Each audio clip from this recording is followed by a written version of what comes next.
ಇವನ ಹೆಸರು ಇಸ್ಮಾಯಿಲ್. ಆ ಊರಿನ ಜನರಿಗೆಲ್ಲ ಸುಪರಿಚಿತನಾದ ಒಬ್ಬ ದರ್ಜಿ. ಕೇವಲ ಬಟ್ಟೆ ಹೊಲಿಯುವುದಷ್ಟೇ ಅಲ್ಲ, ಇವನ ಚಿಕ್ಕ ದುಕಾನವು ಬಟ್ಟೆ ವ್ಯಾಪಾರದಲ್ಲಿಯೂ ದೊಡ್ಡ ಹೆಸರನ್ನು ಗಳಿಸಿತ್ತು. ಇಸ್ಮಾಯಿಲ್ನ ಕೌಶಲ್ಯ, ವಿಶ್ವಾಸ, ಸ್ನೇಹಪರ ಸ್ವಭಾವ ಇವೆಲ್ಲವೂ ಸೇರಿ ಆ ದುಕಾನವನ್ನು ಒಂದು ಸೌಂದರ್ಯದ ಕೇಂದ್ರವನ್ನಾಗಿ ಮಾಡಿತ್ತು. ಬಟ್ಟೆ ಹೊಲಿಯುವುದರ ಜೊತೆಗೆ ವ್ಯಾಪಾರದಲ್ಲಿಯೂ ತನ್ನದೇ ಆದ ಮುದ್ರೆಯನ್ನು ಇಸ್ಮಾಯಿಲ್ ಹಾಕಿದ್ದ. ಇವನ ವಿನ್ಯಾಸಗಳು ಆಧುನಿಕತೆಯ ಜೊತೆಗೆ ಸಂಪ್ರದಾಯದ ಸೊಗಸನ್ನು ಒಟ್ಟಿಗೆ ಒಡವೆಯಂತೆ ತೋರಿಸುತ್ತಿದ್ದವು.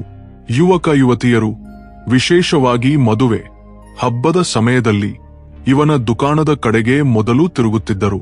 ಇವನ ಶಾಶ್ವತವಾದ ನಗು, ಕೆಲಸದಲ್ಲಿ ಪರಿಪೂರ್ಣತೆ ಪ್ರತಿಯೊಬ್ಬ ಗ್ರಾಹಕನನ್ನು ಸೆಳೆಯುತ್ತಿತ್ತು. ಒಂದು ಸಂಜೆ ಸೂರ್ಯ ಮುಳುಗಿದ ಬಳಿಕ ದುಕಾನ ಮುಚ್ಚುವ ಸಮಯದಲ್ಲಿ ಒಬ್ಬ ಮಹಿಳೆ ಒಮ್ಮೆಲೆ ಒಳಗೆ ಬಂದಳು. ಆಕೆಯ ರೂಪ ಸಾಮಾನ್ಯವಾದದ್ದೇನೂ ಅಲ್ಲ. ಆಕೆಯ ಮುಖ ರಕ್ತವಿಲ್ಲದಂತೆ ಬಿಳಿಯಾಗಿ ಗಟ್ಟಿಯಾಗಿತ್ತು. ಕಪ್ಪಾದ ಬಟ್ಟೆ ಆಕೆಯ ಸುತ್ತ ಒಂದು ವಿಚಿತ್ರವಾದ ಗಂಭೀರತೆಯನ್ನು ಹುಟ್ಟಿಸಿತ್ತು. ಆಕೆಯ ಸುತ್ತಲಿನ ಗಾಳಿಯೇ ತನ್ನಗೆ ಯಾವುದೋ ರಹಸ್ಯಮಯ ಶಕ್ತಿಯಂತೆ ತಿರುಗುತ್ತಿರುವಂತೆ ಭಾಸವಾಯಿತು. ಆಕೆಯ ಕಣ್ಣುಗಳಲ್ಲಿ ಒಂದು ಅಸಾಮಾನ್ಯ ಧೈರ್ಯ, ಆದೇಶದ ಛಾಯೆ ಕಾಣಿಸಿತು. ಕ್ಷಮಿಸಿ, ಇವತ್ತಿಗೆ ದುಕಾನ ಮುಚ್ಚಿದ್ದೇವೆ, ನಾಳೆ ಬನ್ನಿ ಎಂದು ಇಸ್ಮಾಯಿಲ್ ಸೌಮ್ಯವಾಗಿ ಹೇಳಿದ. ಆದರೆ ಆಕೆಯ ಧ್ವನಿ ಗಂಭೀರವಾಗಿ, ಬಹುತೇಕ ಪುರುಷನ ಧ್ವನಿಯಂತೆ ಒಂದು ಕ್ಷಣಕ್ಕೆ ಇವನನ್ನು ಸ್ತಬ್ಧನಾಗಿಸಿತು. ನಾನು ಕಾಯಲಾರೆ, ದೂರದಿಂದ ಬಂದಿದ್ದೇನೆ. ನೀನೇ ನನ್ನ ಮದುವೆಯ ಬಟ್ಟೆ ತಯಾರಿಸಬೇಕು. ಕೆಲವೇ ದಿನಗಳಿವೆ, ತಡ ಮಾಡಲಾಗದು ಎಂದು ಆಕೆ ಗಂಭೀರವಾಗಿ ಹೇಳಿದಳು. ಆ ಧ್ವನಿಯಲ್ಲಿ ಒಂದು ವಿಚಿತ್ರವಾದ ಆಕರ್ಷಣೆ, ಆದೇಶ ಇತ್ತು. ಇಸ್ಮಾಯಿಲ್ಗೆ ಒಣಗುಡುವಂತಾಯಿತು. ಆದರೂ ಆಕೆಯ ವಿನಂತಿಯನ್ನು ತಿರಸ್ಕರಿಸಲು ಧೈರ್ಯವಿರಲಿಲ್ಲ. ಸರಿ, 2 ದಿನದೊಳಗೆ ನಿನ್ನ ಬಟ್ಟೆ ಸಿದ್ಧಗೊಳಿಸುತ್ತೇನೆ ಎಂದು ಮಾತುಕೊಟ್ಟ. ಅಳತೆ ತೆಗೆಯುವಾಗ ಆಕೆಯ ದೇಹದಿಂದ ಬಂದ ಗಂಧಕದಂತಹ ವಾಸನೆ, ಒಂದು ಅಸಾಮಾನ್ಯ ಉರಿಯು ಇವನನ್ನು ಭಯಗೊಳಿಸಿತು. ಪ್ರತಿ ಬಾರಿ ಅಳತೆ ತೆಗೆದಾಗ ಅವು ಬದಲಾಗುತ್ತಿದ್ದವು. ಒಂದು ಸಲ ಒಂದು ರೀತಿಯ ಅಳತೆ, ಮತ್ತೊಂದು ಸಲ ಅದು ಸಂಪೂರ್ಣವಾಗಿ ಬದಲಾಗಿತ್ತು. ಆಕೆ ಒಂದು ಕಪ್ಪಾದ ಬಟ್ಟೆಯನ್ನು ತೆಗೆದು, ಇದೇ ಬಟ್ಟೆಯಿಂದ ನನ್ನ ಒಡವೆ ತಯಾರಿಸು ಎಂದು ಹೇಳಿದಳು. ಆ ಬಟ್ಟೆಯನ್ನು ನೋಡಿದ ಇಸ್ಮಾಯಿಲ್ಗೆ ಆಶ್ಚರ್ಯವಾಯಿತು. ಅದು ಬೆಂಕಿಯಲ್ಲಿ ಸುಟ್ಟಂತಹ ಕಡುಕಪ್ಪು ಬಣ್ಣದ್ದಾಗಿತ್ತು, ವಿಚಿತ್ರವಾದ ವಾಸನೆಯೊಂದಿಗೆ. ಚೆನ್ನಾಗಿರುವ ಬಟ್ಟೆ, ಇದು ನಮ್ಮ ದೇಶದ್ದಲ್ಲ ಎಂದು ತೋರುತ್ತದೆ ಎಂದು ನಗುತ್ತಾ ಒಳಗಿನ ಭಯವನ್ನು ಮರೆಮಾಡಿಕೊಂಡು ಹೇಳಿದ. ಆಕೆ ಒಂದೇ ಒಂದು ಮಾತನ್ನೂ ಆಡದೆ ಶಾಂತವಾಗಿ ದುಕಾನದಿಂದ ಹೊರಟು ಹೋದಳು. ಆ ರಾತ್ರಿ ಇಸ್ಮಾಯಿಲ್ಗೆ ನಿದ್ದೆ ಬರಲಿಲ್ಲ. ಆಕೆಯ ಮುಖ, ಆ ಧ್ವನಿ, ಆ ಬಟ್ಟೆ ಎಲ್ಲವೂ ಇವನ ಮನಸ್ಸನ್ನು ಕಾಡಿತು. ಜನರು ಹೇಳುವ ಜಿನ್ನ ಕತೆಗಳು ನಿಜವೇ? ಆಕೆ ಜಿನ್ನ ಎಂದು ಇವನ ಮನಸ್ಸು ಕೇಳಿತು. ಮರುದಿನ ಯಾವಾಗಲಂತೆ ದುಕಾನ ತೆರೆದು ದೇವರ ಸ್ಮರಣೆಯೊಂದಿಗೆ, ಕುರಾನ್ನ ಪಠಣದೊಂದಿಗೆ ಕೆಲಸ ಶುರು ಮಾಡಿದ. ಆ ಕಪ್ಪಾದ ಬಟ್ಟೆಯಿಂದ ಕೆಲಸ ಆರಂಭಿಸೋಣ ಎಂದುಕೊಂಡ.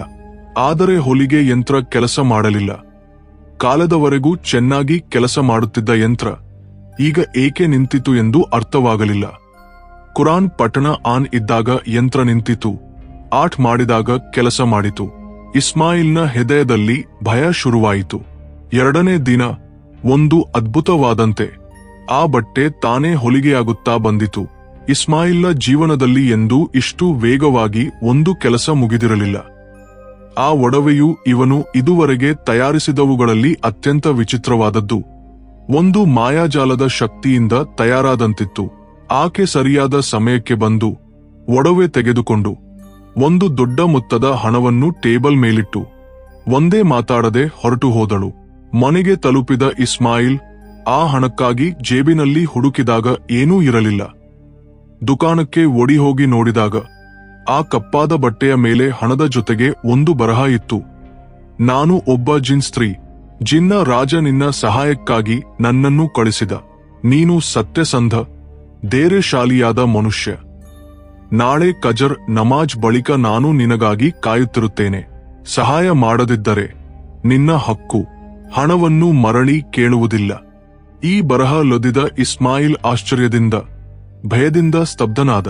ತನ್ನ ಹೆಂಡತಿಗೆ ಎಲ್ಲವನ್ನೂ ಹೇಳಿದಾಗ ಆಕೆ ಯೋಚಿಸಿ, ಆಕೆ ಜಿನ್ ಆಗಿದ್ದರೂ ವಿಶ್ವಾಸಪಾತ್ರಳಂತೆ ಕಾಣುತ್ತಾಳೆ. ಸಹಾಯ ಮಾಡುವುದು ಒಳ್ಳೆಯದು. ದೇವರ ಮೇಲೆ ಭಾರ ಹಾಕಿಕೊಂಡು ಹೋಗು ಎಂದು ಸಲಹೆ ಕೊಟ್ಟಳು. ಫಜರ್ ನಮಾಜ್ ಬಳಿಕ ಇಸ್ಮಾಯಿಲ್ ದುಕಾನಕ್ಕೆ ಹೋದ. ಅಲ್ಲಿ ಆ ಜಿನ್ ಸ್ತ್ರೀ ಕಾಯುತ್ತಿದ್ದಳು. ಭಯಪಡಬೇಡ, ನಾನು ವಿಶ್ವಾಸಪಾತ್ರ ಜಿನ್, ನನ್ನ ಜೊತೆ ಬಾ ಎಂದು ಹೇಳಿ ಇವನನ್ನು ಒಂದು ಗುಹೆಗೆ ಕರೆದುಕೊಂಡು ಹೋದಳು. ಗುಹೆಯೊಳಗೆ ಸುಲ್ತಾನನ ದೇಹ ಕಲ್ಲಾಗಿ ಕೇವಲ ತಲೆ ಮಾತ್ರ ಮನುಷ್ಯ ರೂಪದಲ್ಲಿತ್ತು.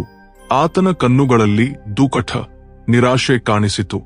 ನಾನು ಸುಲ್ತಾನ್. ಜಾದೂಗಾರರು ಕಪ್ಪಾದ ಕಲ್ಲಿನ ಶಕ್ತಿಯಿಂದ ನನ್ನನ್ನು, ನನ್ನ ಜಿನ್ ಸೈನ್ಯವನ್ನು ಶಾಪಗೊಳಿಸಿದ್ದಾರೆ. ಆ ಕಲ್ಲಿನ ಬಳಿ ಒಂದು ಉಂಗುರವಿದೆ. ಅದು ಜಾದೂಗಾರರನ್ನು ನಾಶ ಮಾಡಬಲ್ಲದು. ನೀನು ಅದನ್ನು ಕಂಡುಕೊಳ್ಳಬೇಕು. ನಿನ್ನ ಸಹಾಯಕ್ಕಾಗಿ ಕಾಯುತ್ತಿದ್ದೇನೆ ಎಂದು ಆತ ಆವೇಗದಿಂದ ಹೇಳಿದ. ಇಸ್ಮಾಯಿಲ್ ಧೈರ್ಯ ತಂದುಕೊಂಡು ಜಿನ್ ಸಹಚರನ ಜೊತೆ ಒಂದು ಗಾಢವಾದ ಕಾಡಿನೊಳಗೆ ಹೊರಟ. ಕಾಡು ಕತ್ತಲಿನಿಂದ, ಜಾದೂಗಾರರ ಬಲೆಗಳಿಂದ, ವಿಚಿತ್ರ ವಾತಾವರಣದಿಂದ ಕೂಡಿತ್ತು. ಜಿನ್ ಎಚ್ಚರಿಕೆ ನೀಡಿದ, ಹಜರ್ ಸಮಯದಲ್ಲಿ ಕಾಡಿಗೆ ಹೋಗು, ಆಗ ಜಾದೂಗಾರರ ಕಾವಲು ದುರ್ಬಲವಾಗಿರುತ್ತದೆ. ಇಸ್ಮಾಯಿಲ್ ಒಂಟಿಯಾಗಿ ಕಾಡಿನೊಳಗೆ ಕಾಲಿಟ್ಟ. ಅಲ್ಲಿನ ಜನರು ಮಾನಸಿಕ ಸಮತೋಲನ ಕಳೆದುಕೊಂಡಂತೆ ಅಸ್ವಾಭಾವಿಕವಾಗಿ ಕಾಣಿಸಿದರು. ಸಂಜೆಯ ವೇಳೆಗೆ ಒಂದು ಚಿಕ್ಕ ಗ್ರಾಮಕ್ಕೆ ತಲುಪಿದ. ಕತ್ತಲೆ ಕೊರೆಯುತ್ತಿದ್ದಂತೆ ಆ ರಾತ್ರಿ ಅಲ್ಲೇ ಕಳೆಯಲು ನಿರ್ಧರಿಸಿ ಒಂದು ಮನೆಯ ಬಾಗಿಲು ತಟ್ಟಿದ. ಬಾಗಿಲು ತೆರೆದ ವ್ಯಕ್ತಿ ಬೊಗ್ಗಿದ ದೇಹವುಳ್ಳವನಾಗಿದ್ದ. ನಗುತ್ತಲೇ ಒಳಗೆ ಕರೆದ. ರಾತ್ರಿಯ ಊಟ ಮಂಚವನ್ನು ಸಿದ್ಧಗೊಳಿಸಿದ. ಆಯಾಸಗೊಂಡ ಇಸ್ಮಾಯಿಲ್ ನಿದ್ದೆಗೆ ಜಾರಿದ. ಮಧ್ಯರಾತ್ರಿಯಲ್ಲಿ ಒಂದು ಪಿಸುಗುಟ್ಟುವ ಶಬ್ದ. ಓಡಿ ಹೋಗು, ಈ ಗ್ರಾಮದ ಜನರಿಗೆ ಆದಂತೆ ನಿನಗೂ ಆಗುತ್ತದೆ.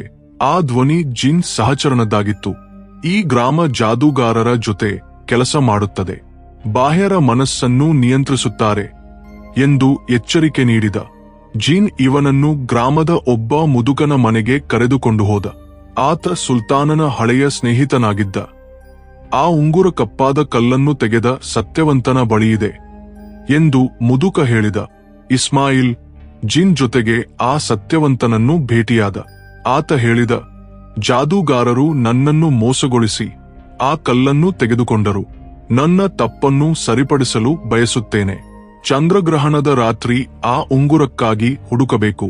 ಆ ರಾತ್ರಿ ಅವರು ಅರಮನೆಯ ರಹಸ್ಯ ಕೊಠಡಿಗೆ ತಲುಪಿ ತೋಡಲು ಶುರು ಮಾಡಿದರು. ಚಂದ್ರಗ್ರಹಣ ಮುಗಿಯುವ ಸಮಯಕ್ಕೆ ದುಷ್ಟ ಜಿನ್ಗಳು ಅವರನ್ನು ಗಮನಿಸಿ ದಾಳಿಗೆ ಬಂದವು.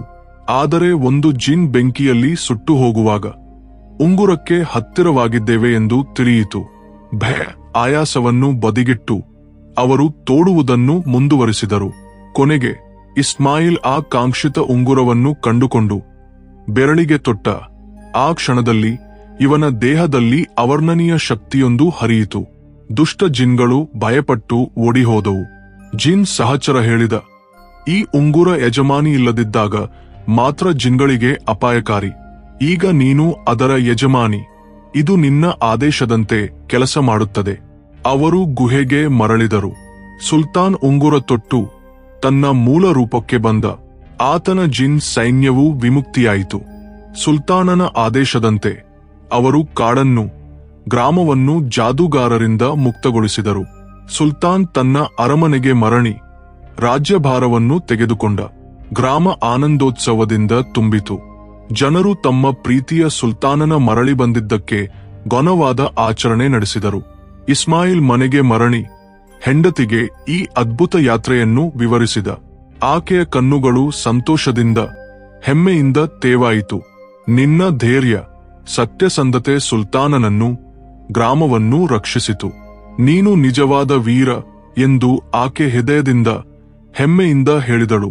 ಸ್ನೇಹಿತರೆ, ಈ ಕಥೆ ಧೈರ್ಯ, ಸತ್ಯ, ವಿಶ್ವಾಸದ ಶಕ್ತಿಯನ್ನು ತೋರಿಸುತ್ತದೆ. ಒಬ್ಬ ಸಾಮಾನ್ಯ ದರ್ಜಿಯು ಹೇಗೆ ಅಸಾಮಾನ್ಯ ಯಾತ್ರೆಯಲ್ಲಿ ವೀರನಾದ ಎಂದು ತಿಳಿದುಕೊಂಡೆವು. ಈ ಕತೆ ನಿಮ್ಗೆ ಇಷ್ಟವಾಯಿತೆ? ಇಷ್ಟವಾದರೆ ನಮ್ಮ ಚಾನೆಲ್ಗೆ ಸಬ್ಸ್ಕ್ರೈಬ್ ಮಾಡಿ, ಲೈಕ್ ಮಾಡಿ. ನಿಮ್ಮ ಅಮೂಲ್ಯ ಅಭಿಪ್ರಾಯಗಳನ್ನು ಕಾಮೆಂಟ್ನಲ್ಲಿ ತಿಳಿಸಿ.